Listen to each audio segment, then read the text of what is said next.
Hello and welcome to the fourth video in this series looking at NSTask in OSX.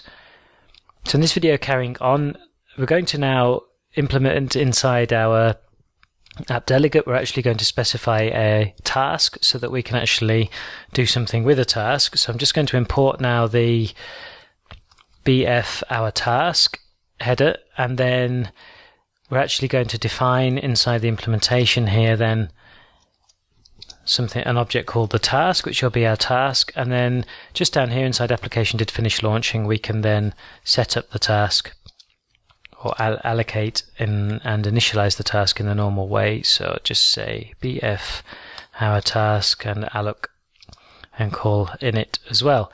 Good. Okay, so the first thing is to start the task. Well, we've already written the function to start the task. And then the only other thing we need to do is we then need to send a command to the task. And to do that, we need to get the text from our command text outlet. So to do this, we need to just make an NS string, and we'll just call it command, and set this equal then to self.ibo for our outlet and the command text. And to get it, you actually have to ask for the string value in this way. And then all we need to do is for the task itself then is call the send command with our command string. And we're all done. The last thing I need to do though is inside our task, remember we don't actually have a launch path defined here. And somewhere to the side here off screen, I was pretty sure I'd saved in text. Yes, I have the launch path just to paste in. Obviously hard coding the launch path and this in the way in a proper program wouldn't be very good, but it'll do for this purposes. And this is just sent to start this C program I showed in the very first video introducing this series. Right, so now what I'm going to do is actually run the application, and the little window pops up. And then what I'm also going to do is bring up the activity monitor for this computer now and just scroll it up a little bit so it's level with the window, and scroll down a little bit. And what I'm going to do now is inside here between P and S, if I now click start, then we should see rep starting, and indeed we do, it's appeared here. And now if I into the send, just send in the quick command, which rep understands, you remember if you watch the first video and click send, you'll see that rep has now disappeared, and down in the console we've also seen that command written quit. And if I click start again, then it started another rep executable, and then if I say send quit, then it's also quit out of it. So the starting and stopping of the task is working. So the task is actually being run and it's also receiving commands. And what we'd like to be able to do now, obviously, is actually read the output from the process. And we want to read that output from the process and display that output here. So that means that we'll end up reading inside our task class, because that's where the task itself is, and we'll have some function in here which is called each time there's output available, but we need to find a way of then sending that to our app delegate class, which has the links to the outlet here, where we'll actually update the output.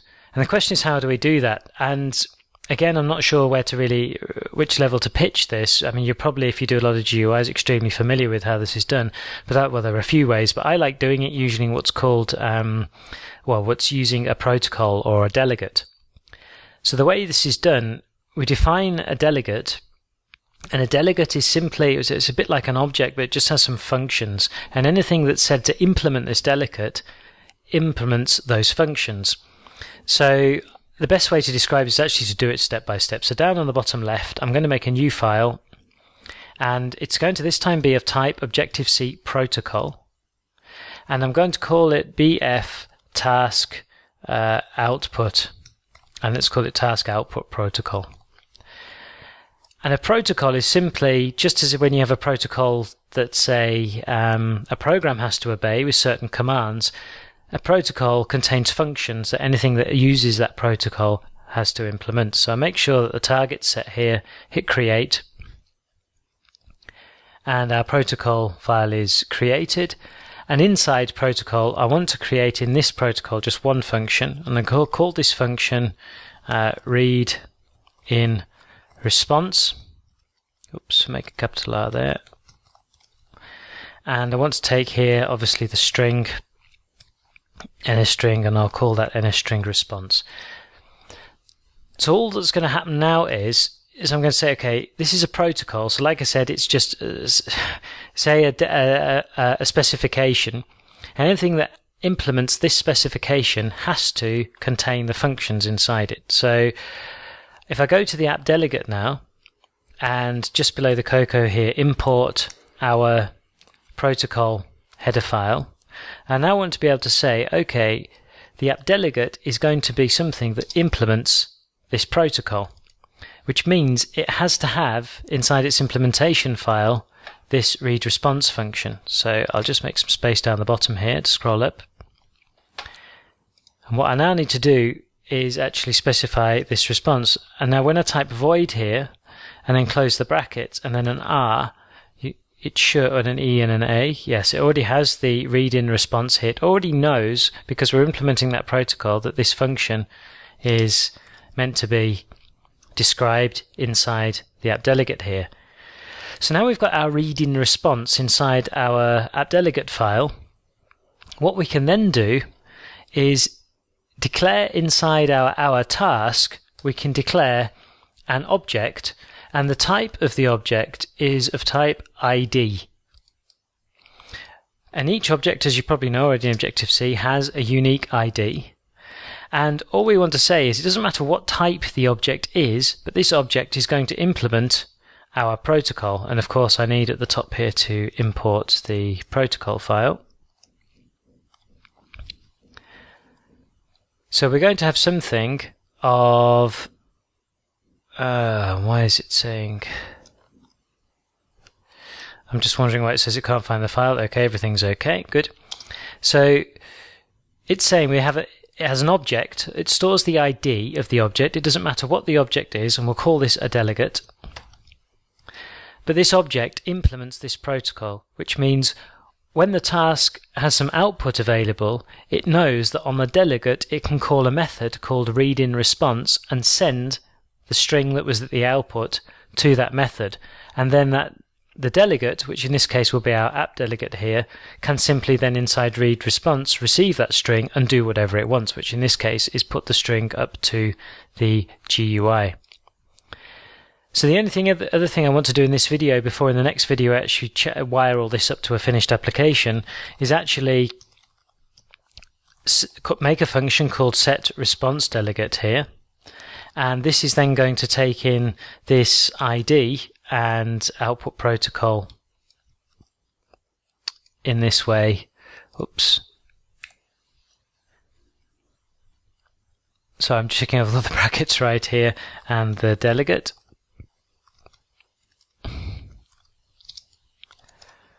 Okay, so this is simply a function then that's when the task is initialized, we want to set the delegate. So we want to tell it what object is actually implementing our protocol.